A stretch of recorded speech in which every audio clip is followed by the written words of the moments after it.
সরকারি union Ayurvedic medical কলেজের final ইয়ারের স্টুডেন্ট। আমি যখন ফার্স্ট ইয়ারে এই কলেজে ভর্তি হই তখন থেকে আমরা অনেকবার আন্দোলন করেছি কাউন্সিলের জন্য।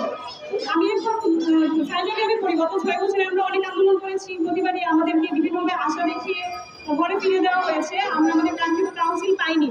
আমি চাই না পরবর্তীতে আমার কোনো জুনিয়র কাউন্সিলের জন্য আন্দোলন করবো, এটাই আমাদের শেষ আন্দোলন, আমরা কাউন্সিল নিয়ে ঘরে ফিরবো।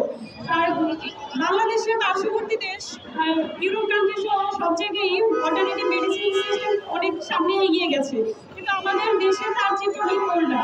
আমাদের দেশে অল্টারনেটিভ মেডিসিন সিস্টেম সবচেয়ে বেশি অবহেলার, বঞ্চনার শিকার, বৈষম্যের শিকার। আমরা আর বৈষম্য চাই না, আমরা আমাদের কাঙ্ক্ষিত কাউন্সিল নিয়ে ঘরে ফিরতে চাই। ভাই বোনদের কোনো মেধাবী ছাত্রছাত্রীদের জীবন নষ্ট না হয়, এই কারণে আমরা আজকে এখানে সমবেত হয়েছি।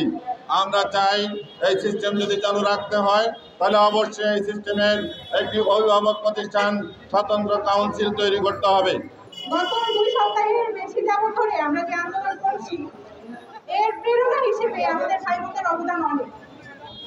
তো আমরা এখানে এসেছি আমাদের বাংলাদেশ ইউনানি আয়ুর্বেদিক মেডিকেল কাউন্সিল এক দফার দাবি।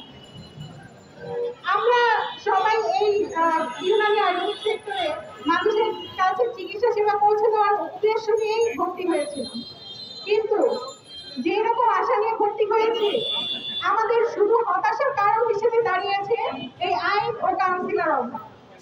আইন ও কাউন্সিলের অভাবে আমাদের যত সুযোগ সুবিধা আমাদের পাওয়ার কথা ছিল সেগুলো থেকে আমরা বঞ্চিত হচ্ছি।